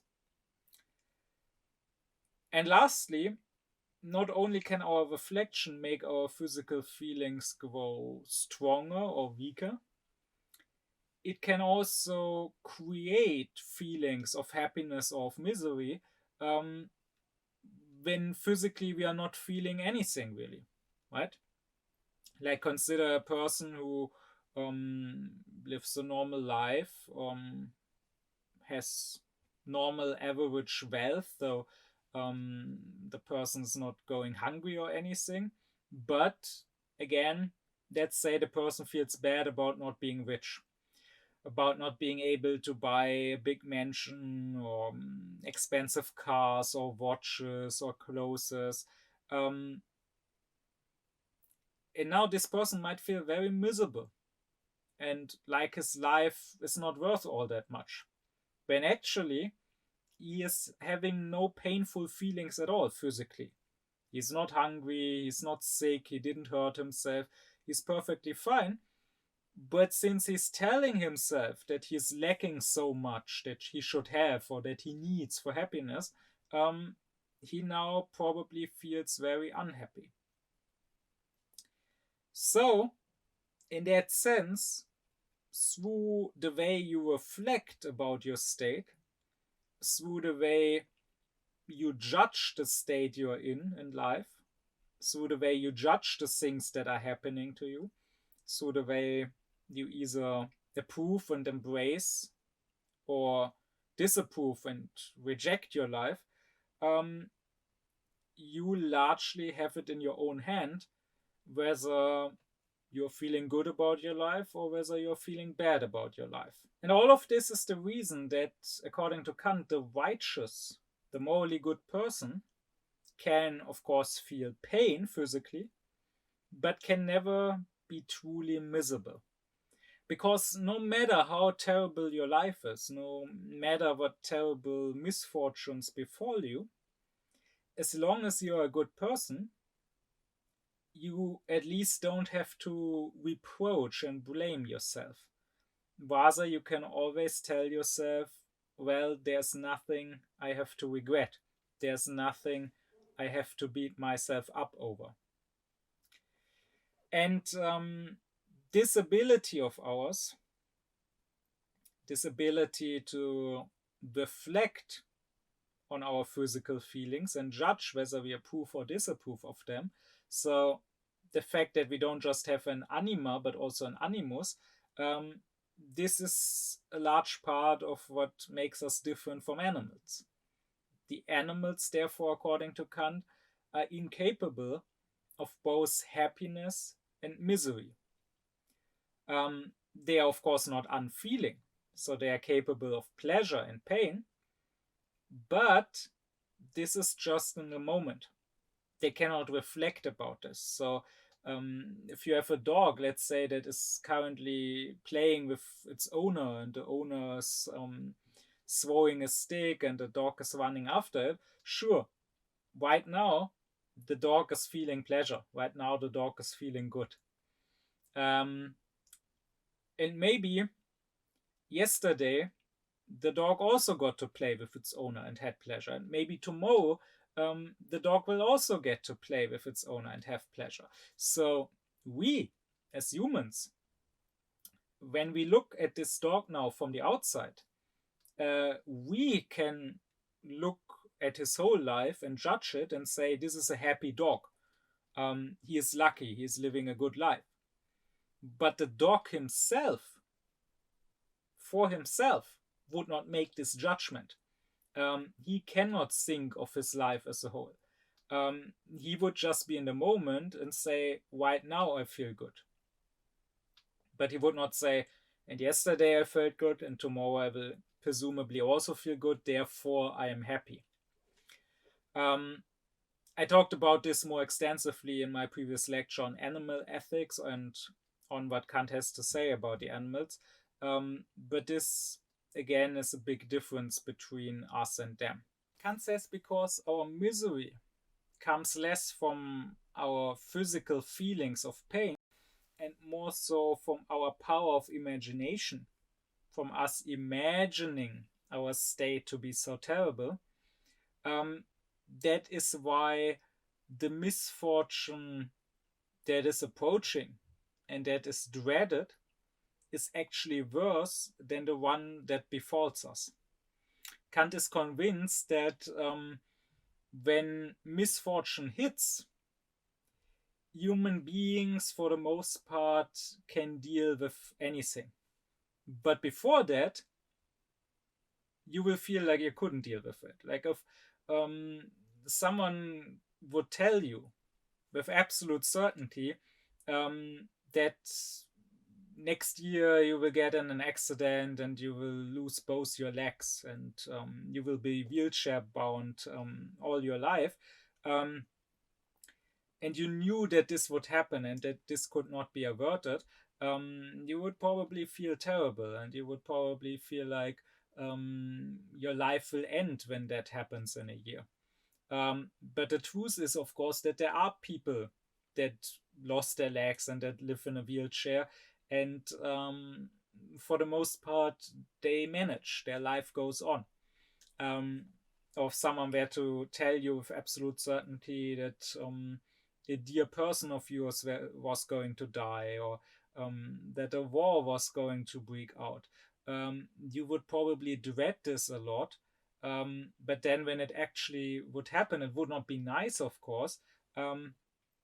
But you would probably find that while you told yourself life would end then and that you could not deal with that, you somehow manage to deal with that. I mean, there are people on this earth that live in terrible conditions, that live with wars and total devastation, and somehow their lives still go on. To me, it reminds me of the novel Fateless, which I would very much recommend, by the Hungarian survivor of the Nazi genocide of the Jews, Imre Kertész, who also got the Nobel Prize for Literature, who died about a decade ago. And this is a semi-autobiographical novel, also about a young Jewish Hungarian boy who survives the concentration camps of Auschwitz and Buchenwald. And in that novel, at the very end, when he comes back home, someone interviews him and someone asks him, "How did you manage? Wasn't a concentration camp hell on earth?" And he replies, "Well, um, if you look back at the whole thing,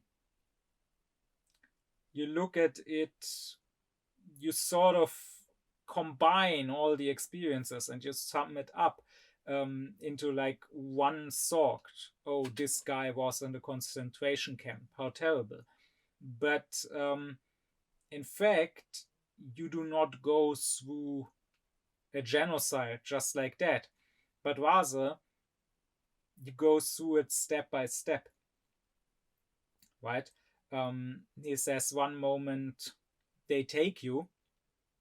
In this moment, you are not in hell, you're not in a genocide. You are being apprehended by the police force. And then you're put on the train. In this moment, you are not in a genocide. You're sitting on the train. You're dealing with that moment of being on the train. And then you're in the camp and um, waiting there with the other people in a line. But in this moment, you're just standing in a line, and so on and so on. So even in the worst moments, sure, you're close to dying, you're starving, you're doing hard work, um, but you're not doing it for years. You're doing it for this moment, and then you're doing it in the next moment, and then in the next. And only when you reflect about it, when you anticipate the future, or when afterward you look back, only then will you say, okay, this went on for years. Um, and this attitude that works even in the face of something so terrible as surviving a genocide, um, this attitude, of course, then is even more true for more trivial things, right? For example, when I look back at my school days, and again, I didn't even have a terrible time at school. For the most part, I enjoyed going to school. Um, but still, looking back nowadays, I wonder how did I manage? How did I survive 12 years of school? 12 years of sitting in class, 12 years of doing largely stupid and useless tasks. And the simple answer, of course, is that I didn't go 12 years to school. I went to school one day at a time, or even one lesson at a time. I wasn't sitting there in eighth grade and saying, "Oh, and another 4 years ahead," but rather I was sitting there saying, "Oh, now 2 hours of biology." And then after biology, I said, "Oh, now an hour of German class," or whatever. And likewise, Kant says the misfortune in life is more terrible when it approaches, when we anticipate, when we dread it. Um, Likewise, he says, when we look back, it usually is not so bad anymore. A misfortune that has passed does not bother us anymore. I would, of course, exclude trauma. I would say that's exactly the issue with trauma, right? The traumatized person does not live in the present, where whatever bad thing befell him is over, clearly, and does not directly afflict him anymore, but rather the traumatized person is stuck in the past. But if you exclude traumatized people, then otherwise, what is past is past. So no matter how terrible it was, no matter how painful it was, the pain is now over, and therefore it doesn't matter anymore. Therefore, it is as if that pain had never happened to you. Because after all, in memory, we don't remember the pain. We remember the fact that we were in pain, but not the actual feeling of pain. So if you look back at the moments you were in pain, even if you could change it afterwards, it would not change anything, right? Consider times in your life when you had terrible pain. So, for example, I remember when I was a kid at some point, I visited the zoo with a friend, and there was a playground within the zoo where we were playing, and I was climbing up on some rope, and I slipped, and I was falling down, but I was still clinging to the rope, and so the rope was running along my hands, and my hands got terribly burned. And I remember that they were hurting terribly for, I think, hours. And I could not play anymore with my friend. And I remember doing anything to relieve the pain. I remember we were passing the penguins, and I put my hands into the water of the penguins to cool them a bit. Now, I know that on that day, that was very painful.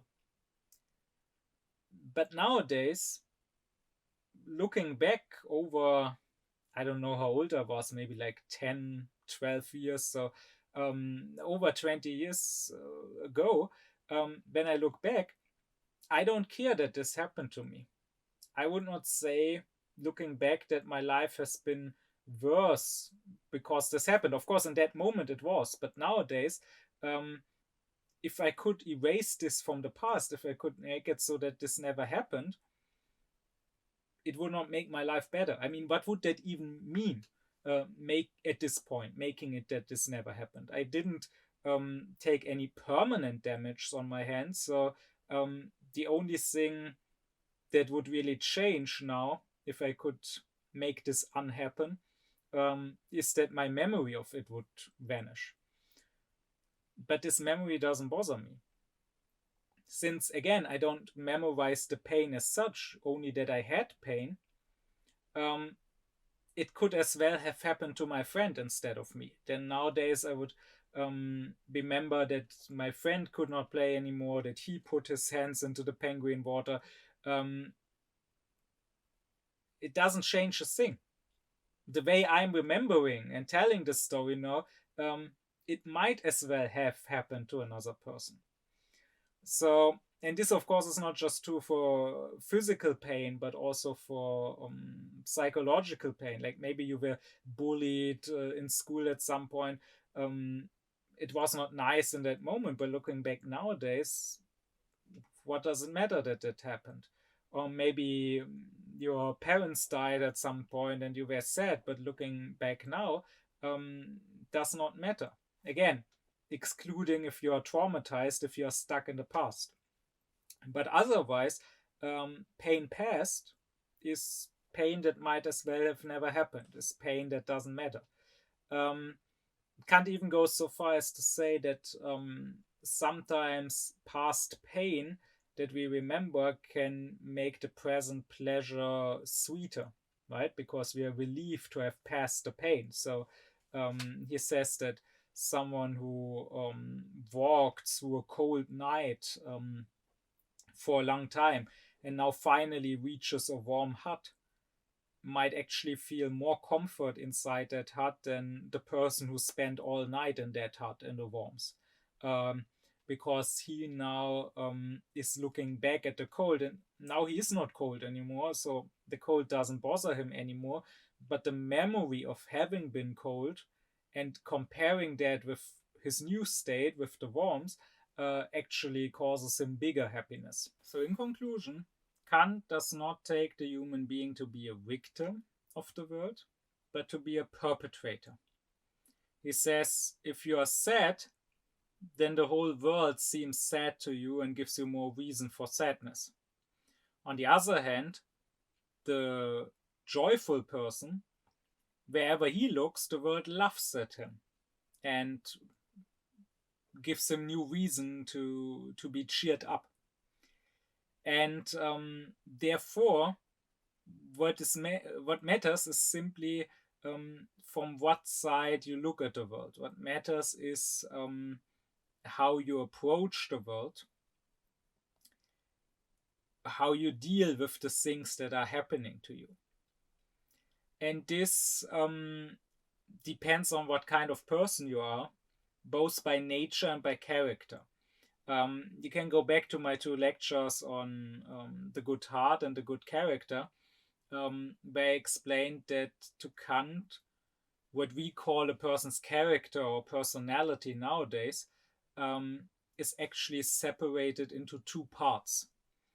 There is the mode of sense, that is what nature makes of us.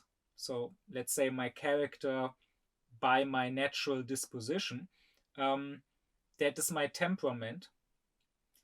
And then there's the mode of thinking, which is what Kant actually calls the character. That is what I make out of myself. My character that I create through the principles I set for myself.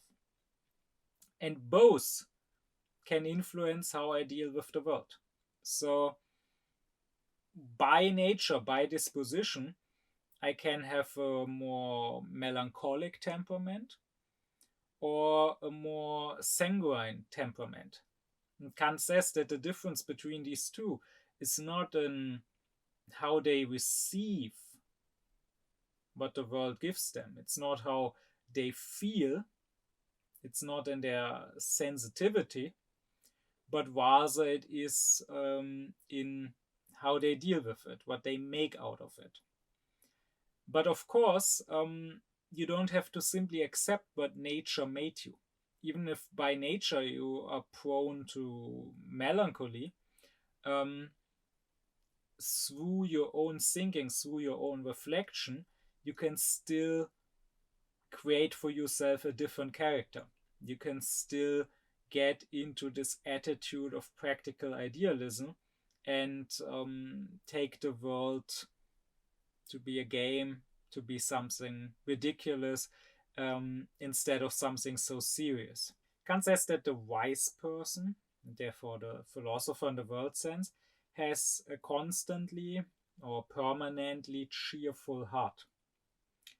However, when Kant says cheerful here, he does not mean being super excited or laughing loudly the whole time. He's not talking about extreme joy. No, this cheerfulness is a more quiet thing. What Kant means, how he describes it, is precisely the ability to consider all things that happen to you in life from a pleasant perspective. And of course, this attitude, this posture, is something that different philosophers have talked about. My dad would say it is about finding the divine in everything in life, even in the seemingly bad things. And Nietzsche talks about it when he describes the well-turned-out man, about whom he says, "Now, by what signs are nature's lucky strokes recognized among men? They are recognized by the fact that any such lucky stroke gladdens our senses, that he is carved from one integral block, which is hard, sweet, and fragrant as well. He enjoys that only which is good for him. His pleasure, his desire ceases when the limits of that which is good for him are overstepped. He divines remedies for injuries. He knows how to turn serious accidents to his own advantage. That which does not kill him makes him stronger. He instinctively gathers his material from all he sees, hears, and experiences. He is a selective principle. He rejects much. He is always in his own company, whether his intercourse be with books, with man, or with natural scenery. He honors the things he chooses, the things he acknowledges, the things he trusts. He reacts slowly to all kinds of stimuli, with that tardiness which long caution and deliberate pride have bred in him. He tests the approaching stimulus. He would not dream of meeting it halfway. He believes neither in ill luck nor guilt. He can digest himself and others. He knows how to forget. He is strong enough to make everything turn to his own advantage. I myself would say it is about approaching life not as a victim, but as a perpetrator. So, in a way, having the attitude of a little child, which, sure, when the sun shines, will happily go outside and play. But when it rains, the little child has not learned yet that this is a bad thing. The little child will be just as happy to go outside and to jump into the puddles. And this attitude, that is the constantly cheerful heart that Kant talks about, that we can reach through this practical idealism of his. But of course, again, we can only reach this if we are virtuous, if we are righteous people, because only these don't depend on the world and on the things in the world. Only these righteous people have the necessary independence. And Kant says he who has learned to be content with any state can, even if something bad, if some misfortune befalls him, still make a joke about it. And so, since it is all about how we look at life, what our outlook, what our perspective is, Kant recommends looking at everything from a healthy or from a soul healing perspective. And if you ask which perspective that is, Kant would answer it's the correct perspective. So he is convinced that the way to look at life that is most healthy for your soul is to look at life as it really is. He is convinced that you don't need illusions to feel good. Rather, the illusions make you feel bad. I mean, just consider looking at other people. The person who is a slave to his passions, and I gave a whole lecture on affections and passions and what they are and why we should get rid of them, according to Kant. The person who is, for example, infatuated with someone else. I'm not talking about actual love. Actual love, according to Kant, can be seeing. Actual love does not blind you, but infatuation does. If you are infatuated with someone, you're not looking at that person as he truly is. You are putting that person on a pedestal. You are telling yourself this person is perfect, and life without this person is meaningless, and out of 8 billion people, this is the only person in the world who could possibly make you happy. This is, of course, a recipe for being unhappy if things don't work out. Or likewise, for a negative example, take resentment. If you hate a person, if you deeply resent a person, if you are bitter towards a person, you're also not looking at the person as they truly are. I mean, maybe the person does have bad qualities. Maybe the person is kind of an asshole. But the person is probably not as bad, as terrible, as one-dimensional, as irredeemable as you make that person out to be in your mind. So, if you were looking at him more as he is, with his bad qualities, but maybe also with some redeeming qualities, maybe you would not become his best friend, but you would not have this burning hatred eating away at your heart. So again, all the wrong perspectives are perspectives unhealthy for your soul. We should get rid of illusions. We should look at life as it truly is. That is also the perspective that is most healthy for us, Kant would say. Because what is life truly like? Again, pretty unimportant. Fleeting, short, not very valuable, apart from what truly matters from the moral law. And so we kind of circled back to the beginning. Again, this is the very attitude we should take up. Kant says that when there are moral evils in the world, we should, of course, resist them. We should fight them. When we witness injustice, we should fight against that. But when there are physical evils, like, for example, us getting sick or losing some money or whatever, sure, if we can help it, we can do something about it. We don't have to just accept it. Like, when we are sick, we can go to the physician, we can take medicine. But when there are physical evils that cannot be helped, that cannot be resisted, then we should sort of resign ourselves to them and just remind ourselves that they aren't what matters. And that no matter how painful they are, they will be over. At worst, they will be over when we die, which, all things considered, will be soon enough.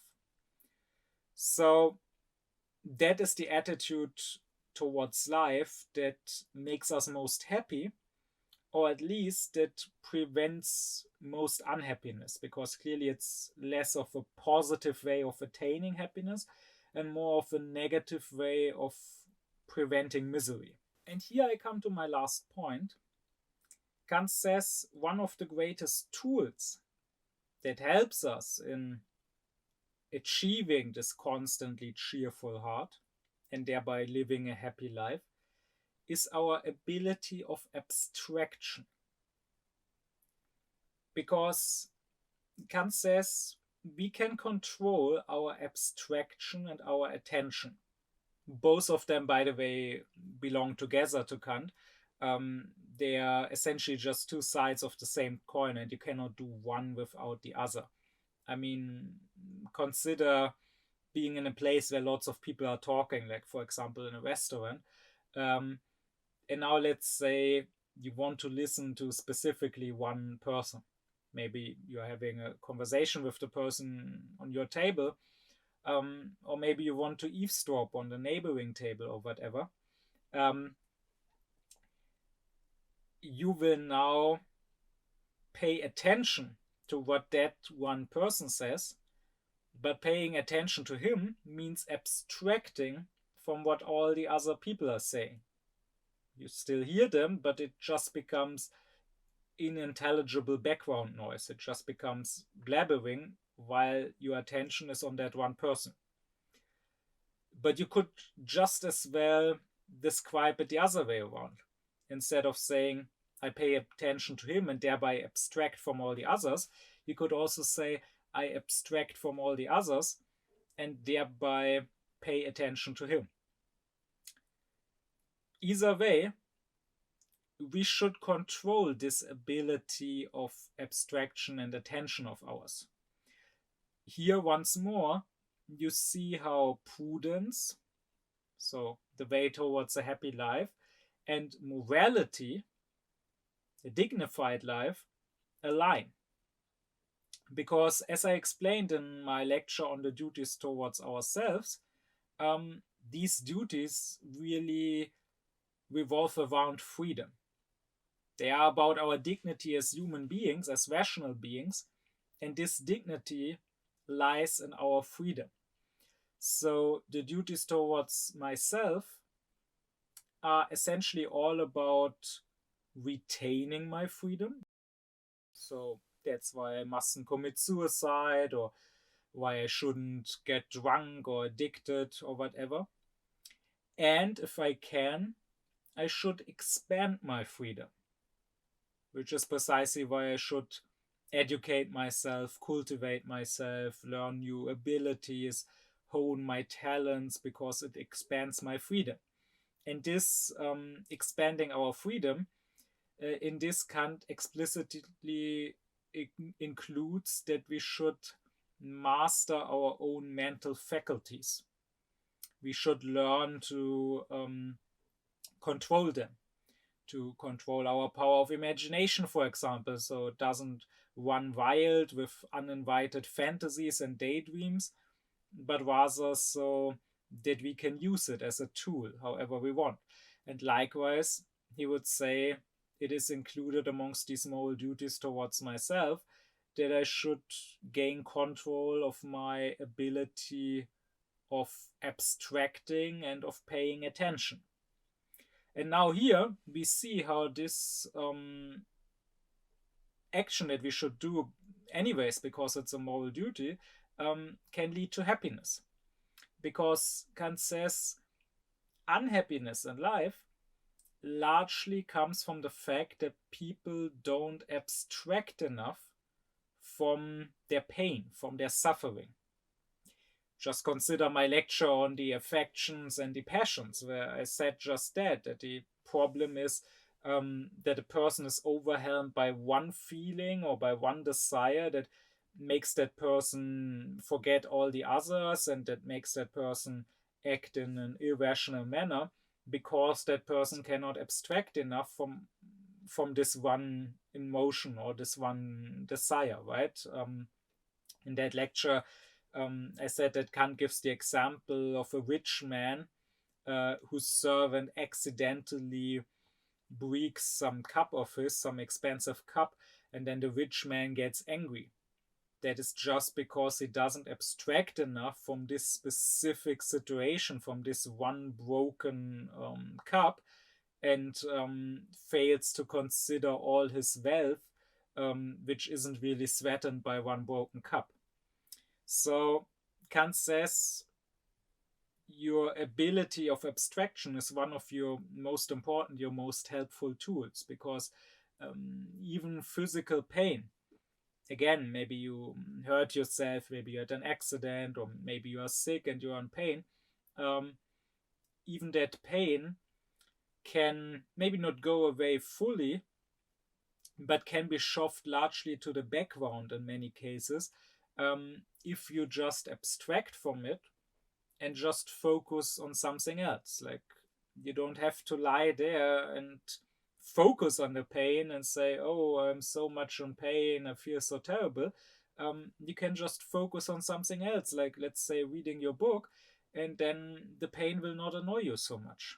It reminds me of a story that my dad would always like to tell, of me when I was very small. Like, I myself don't remember it. I was maybe 1 or 2 or 3, I don't know. But I was pretty sick, with a very blocked nose, coughing lots, and some acquaintance was visiting, and she asked my dad, "Oh, the poor boy, don't we want to do something for him? Don't you want to put him in bed?" And Dad said, "No, look at him. He is playing with his trains. He's happy." So she focused on my sickness because I was coughing so much, but I myself did not focus on it. My attention was on my toys, on my trains that I was playing with, and thereby, because again, these two always come together, by putting my attention to something else, I automatically abstracted from my blocked nose or from my coughing, hurting throat or whatever. So in essence, of course, I had not studied Kant back then, but I already showed the disposition towards a philosophical attitude towards life. I already practiced, to a degree, this constantly cheerful heart, and this is exactly why I could later become a philosopher. If you don't have this attitude first, you can read and study as much as you want. I promise you won't become a philosopher. You won't truly understand it. You can maybe become a scholar, but that is something very different from a philosopher. You first need to attain this constantly cheerful heart. And I can think of more serious stories than this one from my childhood that I think nicely illustrate what Kant is talking about. So, for one, there was a patient that my dad would treat for, I think, over a decade, as a physiotherapist. This guy had paraplegia since he had been 17. He had been taking flying lessons, and then there had been a crash, and now he was completely paralyzed since then. And most people would probably think in his stead, oh, that's terrible, and my life is over. In fact, that's exactly what he told my dad when he was in the hospital at first, and there were others with similar conditions. Everyone else besides him was just whining about how his life was over. And in the case of this guy, this patient of my dad's, not only could he have felt sorry for himself for the rest of his life, he also could have been angry and resentful with his father for the rest of his life, because actually, as it happened, he himself had wanted to end these flying lessons anyways. And only because his dad pressured him to keep going with them did he get into that crash that paralyzed him. But he neither felt sorry for himself, nor did he felt angry at his dad. He simply went on with life as best as he could in his state. And he managed to have a life that actually lots of people would envy him for. He graduated with very good grades. He became a successful businessman, earning quite a bit more than the average person. And he was very successful with women. He liked meeting women at parties, having one night stands. He was at the sort of dolled up Barbie type, and he was successful with them. Now, lots of people would have simply told themselves, no, my life is over. What woman would want me when I'm paralyzed? And then, of course, that becomes a self fulfilling prophecy, right? I mean, look at all the incels who tell themselves, oh, no woman wants me because I don't know, I'm too short or I'm balding or whatever. If you just keep telling yourself that, then surely it will become true. You will not have any success. This guy, however, was successful. Now, being a successful businessman, hooking up with these kinds of women is not for everyone. It's not the kind of lifestyle I would want. But that's besides the point. My point is that he lived his life how he wanted. He did not feel being paralyzed would hold him back forever. So he abstracted from this state of his and made the best out of it. Let me give a second, even more extreme example, and that is of Jack Terry, who had been a Jewish boy from Poland. Originally, Jakob Schabmacher was his name, who lost his whole family in the genocide of the European Jews. He had to witness his own mother and sister being shot. Likewise, his brother was killed, his father was killed. He himself, when he was 13, got into a concentration camp where he survived for 2 years before it was liberated.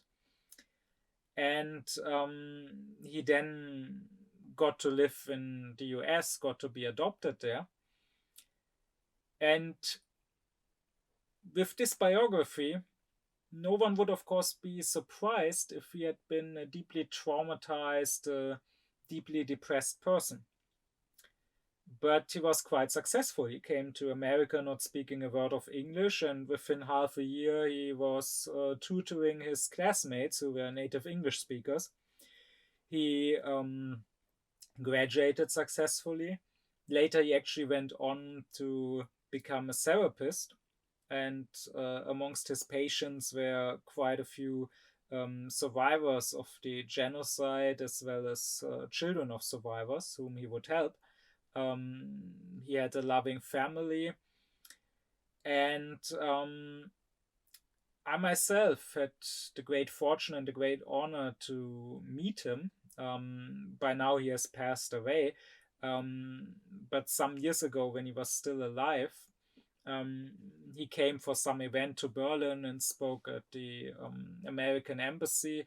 And I and some friends, we went there, we listened to him speaking, and then afterward, you could talk to him, you could ask questions. And What struck me was the types of questions that were asked, because you could tell that many of the people asking questions, they had this victim posture in life. They approached life as victims and assumed everyone else would also. So their questions were focused on, oh, how terrible was it? How could you ever deal with that? How could you ever move on about losing your family like that? Did you ever want revenge? How can you be in Germany now? Talk to Germans. Don't you hate us all? And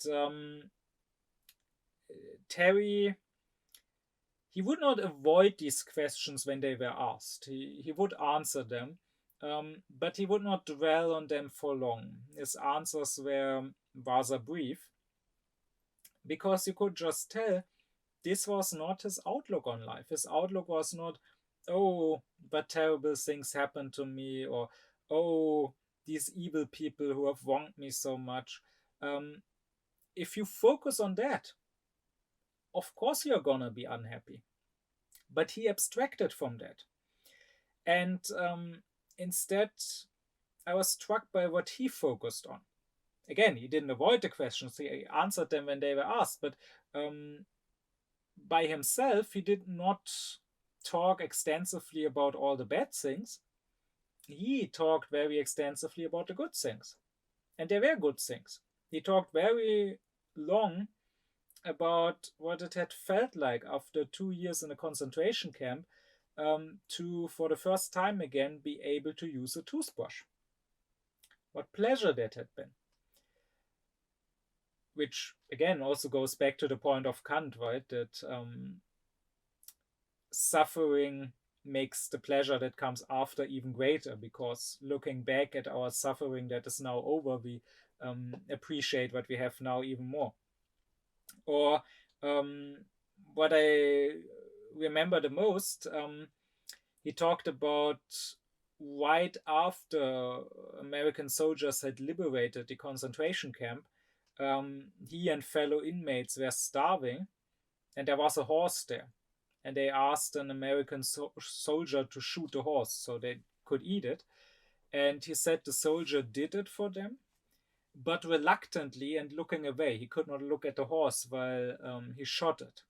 And Terry told us how that really impressed him as a 15-year-old boy who had just survived the Holocaust, because so far he had experienced human beings, and particularly those in uniform, to just be monsters, cold-hearted monsters that would even shoot other human beings without hesitation.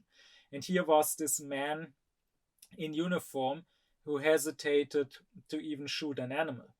That was the moment Terry explained to us, when he regained his faith in humanity, and when he also started to trust the American soldiers. So my point is this: you could easily imagine a person with the exact same biography as Jack Terry, who would be completely miserable and traumatized for the rest of his life. And surely there have been such person. I mean, clearly not with the exact same biography, but with a very similar one. I mean, maybe there is a Holocaust survivor that got depressed, that maybe even committed suicide later, who also experienced an American soldier hesitating to shoot a horse. But maybe this other Holocaust survivor did not focus on that. Maybe for him that was a small episode that he barely remembers, and maybe he is just focused on how he witnessed a German soldier shooting his mother and sister in front of his eyes, which also happened to Terry. But Terry did not dwell on that the most, but rather he focused on the episode with the horse. So, and he abstracted more from the bad experiences. So my point is that in any biography, you will have good and bad moments. There's no human life that is solely bad or solely good. Of course, some have much more extreme bad experiences, like going through a genocide, losing your family. Um, Others maybe have lots of good, of happy experiences. But even in the best life, there were surely some bad moments, and even in the worst life, there were surely some good moments, even if it was just getting a toothbrush back after 2 years.